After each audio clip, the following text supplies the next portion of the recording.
Welcome to Splunk's Tech Talks. I am Greg Daly, Technical Marketing Manager for Platforms and IoT. Today I'll be providing the Splunk community with best practices and tips for performing concise and efficient searches that feed into your Splunk alerts, reporting, and dashboards. Understanding the search modes. It is critically important that you understand the three different types of modes when calling a search to execute. There are conditions of the searches which must be accounted for to ensure that you get the results you're searching for in a timely manner. After your data layer processes mature and search activity increases in your environment, how you search becomes as important as what you are searching. Three modes. Verbose mode. Verbose mode is the mode that returns the most details of your data search. Verbose mode forces a complete enumeration of your search results. All props and transforms are processed, giving the results a complete enrichment as the search results are loaded. Every aspect of your data results is completely flushed out, and a verbose detail is returned within their search results. Please note, verbose mode is the most expensive compute method to complete a search. The longer the time window of the verbose mode, the slower it will perform, given underlying hardware performance, as the search is extracted and transforming all fields. The wider the data pool and the longer the time window, the longer the search will take to complete in verbose mode. The best use for verbose mode are the following scenarios. Exploratory searches, also known as, I forgot where the data fields live, with very short time frames. Or searches where you are defining and optimizing the data pools for future faster modes, like smart and fast search modes in scheduled searches, reports, and in dashboards. A warning: do not use index star or index wildcard, which will be discussed more in the syntax section of this presentation. Do not use index wildcard and a long time window and a high source type count and then a verbose mode search. Your search performance will be suboptimal, or search jobs may even fail. Smart mode. Smart mode is an optimized search with some defaults that allow for speedier search results in most queries. Smart mode is very helpful in those conditions where you have parameters of the search that contain some heavy lifting. By heavy lifting, I mean things like searching through multiple indexes. Heavy lifting such as going through numerous source types within an index or multiple indexes. Now note, this complexity may also be a limits.conf issue. Smart search also helps with longer time windows, or where you have a dense search result with high frequency data returns or sub-second returns. Fast mode. I will start the fast mode section by mentioning fast mode is where all your searches should, and in many cases will, end up. Fast mode is, in my opinion, a complete and optimized search that consumes the least amount of compute and memory impact to return actionable search product. Your search goal should always be running in the most efficient search possible in fast mode. Fast mode is the search mode that scheduled searches and alerts, as well as all of your dashboards, run in. So understanding a complete and optimized search in fast mode is absolutely critical to your Splunk success. Fast mode will not transform your results at all. Remember, smart mode conditionally drops transform. If no chart, time chart, stats, top, rare, contingency, or highlight commands are present, no transforms are performed in smart mode. Since smart mode will not transform your results at all, just remember it does so to speed the delivery of your search results. Understanding time ranges. Time ranges, or real-time windows, are an essential aspect of writing and executing Splunk searches. Whenever I say searches, I mean inclusively searches, alerts, reports, and dashboards. The golden rule here is that you need to set your search time range or window to only the time range required to get actionable information or search product. If you require only 5 minutes of time range, use only 5 minutes of time range. The search results in the factors of return size and compute load can grow quickly. Sometimes a poorly selected time window can cause an exponential growth in the returned information. If you are collecting, let's say, DNS or win event log security events that both have high velocity, time range or window becomes a critical search factor. I have access to a production environment, and I will share a real-world example of using size of the events returned and number of the events returned. So imagine for a moment you need to create a search that needs to tie the Windows host network activity based on events in the Windows event logs. There's approximately a 10x extra cost of pulling 5 minutes worth of data versus 1 hour. There's roughly a 24x extra cost of pulling 1 hour's to search window to 1 day. Think of time to completion based on data return in megabytes, compute impact per CPU usage, memory use, network traffic, etc. And always remember there's a hidden variable present, the density of the returns. Those extra costs or the search impact can multiply if the data that is being called is unusually dense or the format of the data itself has an inherent complexity or is known to impact compute. An example, extended markup language in event logs or perfmon. Splunk users must write queries that produce the actionable information required for operations, analytics, or alerting. Those queries need to be written in a way that produces accurate, actionable, and well-defined search results in the shortest search time possible. Time ranges and windowing are a vital part of that consideration, as they will obviously have a tremendous impact on the time to completion as well as overall compute efficiency. Fields and filters. Now let's talk about what constitutes a good Splunk search. There is a specific basic syntax that should be followed when creating a search. Remember, the goal is always to optimize the search into a fast mode search. How you ideate through the process is very important. So let's start with some hard and fast rules. Avoid index star at all cost. It is usually way too expensive of a search. It will cause search jobs to fail over long periods of time. And if your search administrator is using the new Splunk workload management feature, your search could be deprioritized or canceled outright. Use default fields in every search. Index equals a string, source equals a string, source type equals a string. Field equals wildcard or a keyword or an included string.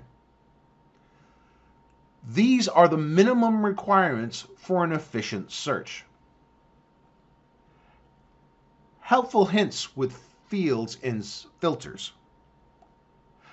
Field not equals a string or not a string is less efficient than field equals a string.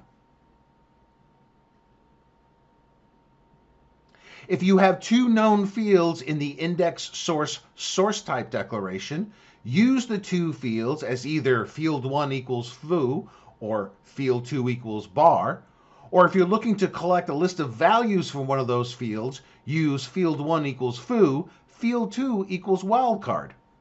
This will greatly speed up your searches, more so when executing ad hoc searches in verbose or smart mode. If your host field is known, use it. Think of fields and filters as the efficient funnel. You start with an unfiltered set of raw returned buckets of data. The index parses at the first level, the source at the second, and on to the source type, field 1, field 2, keywords, etc. Searching one host of data over a selective time range is always better than searching n hosts times x source types times y fields over z time range. The impact of the greedy search can have major impacts on your search times and resulting workflows, data pipelines, etc. You can also use the fields command. This will provide efficiency to the search commands, sub-searches, loops, downstream from the select fields code line. Always remember, the best practice of a streamlined search is an efficient search. This becomes a data layer issue in the search head clusters when your team begins to introduce hundreds of scheduled searches to the search captain's queue while attempting to serve ad hoc requests in reports and dashboards. If the entire data team follows a well-defined, efficient search model, your search heads will be able to complete more searches per hour with less resources. Job Inspector. The Job Inspector is a critical tool to seeing exactly how efficiently, or not, your jobs are running. Try it yourself. Find a favorite search, report, or alert and run it in the search modes we've talked about, in verbose, smart, and fast modes. After each run, open up the Job Inspector under the Jobs pull-down, and then select Inspect Job. Look at the returned X results by scanning Y events in Z seconds. This is excellent information to help you identify command bottlenecks, KV store and lookup activities, and see which indexers are pulling which portion of the data. One of the most interesting rows is the execution cost in the search command, and in the search command index.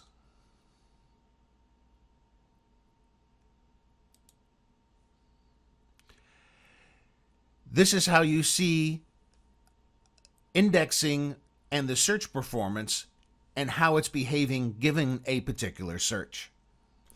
The Job Inspector is an excellent performance tool. See here, running the same 24-hour search in verbose mode resulted in the same 25 results being returned in about 12 seconds, while running this same 24-hour search in fast mode only took approximately 2.5 seconds. Again, this becomes critical the more jobs you submit into your search head cluster. KV store and lookup tables. Data enrichment is a powerful tool in your data engineering practices. Splunk provides two excellent methods to add information to an active search.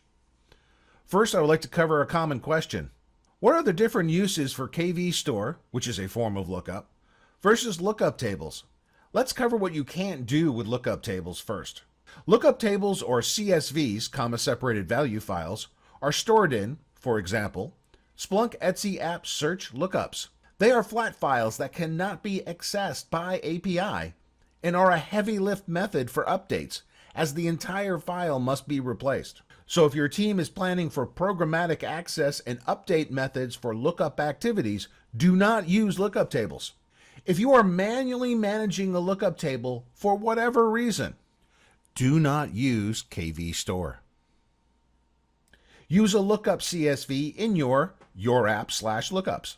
If you are using a small static or rarely updated CSV, again, use a lookup CSV in your app/lookups. Why jump into KV Store? KV Store provides functionality of a basic lookup table, but also sets up your search environment for a list of more advanced features, all the way up to and including developing applications within your Splunk Enterprise environment. Once the lookup table is going to be rapidly updated or tracking temporal information in the lookup table, then start using KV Store. You could run into performance problems with large CSVs in /lookup. You are much less likely to run into performance issues in KV Store, and if you do, configure accelerated fields. KV Store is highly documented in docs, dev, and community.splunk. There is a plethora of online material available to assist you and answer common questions. One more note of KV Store.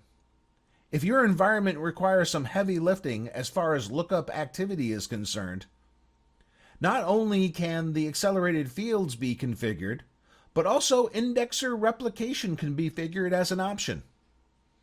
Indexer replication requires additional disk and network impact, but can also take advantage of MapReduce if the lookup versus transform commands are in the correct order. Again, there is excellent documentation on these subjects online.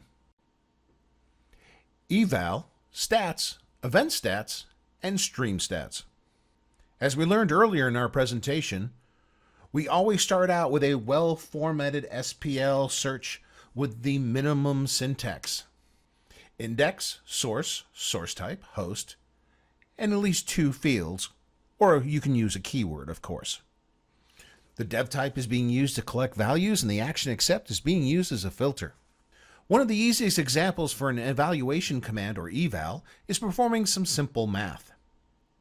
In the firewall logging data, I want to calculate bandwidth as an arithmetic sum of the send bytes and receive bytes. This will calculate the total bandwidth in use for all sources.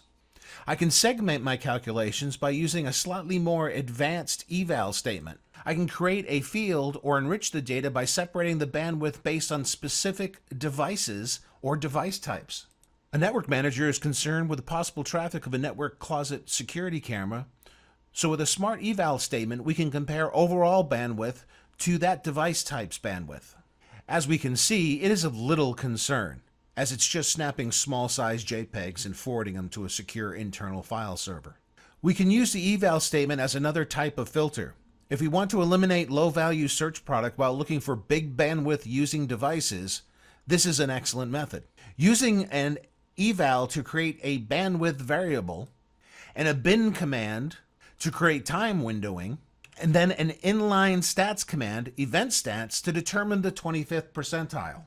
And we can determine the 95th percentile on each internal source, and then going downstream in the source, only look at those devices by source IP found to have a higher bandwidth usage given our applied threshold. If you have a field that the statistics capture is based on a specific field's value, that is a good use for stream stats. Let's say you want to track stats as long as the traffic policy subtype is forward, and count should reset if the traffic subtype changes. That's where stream stats come in handy.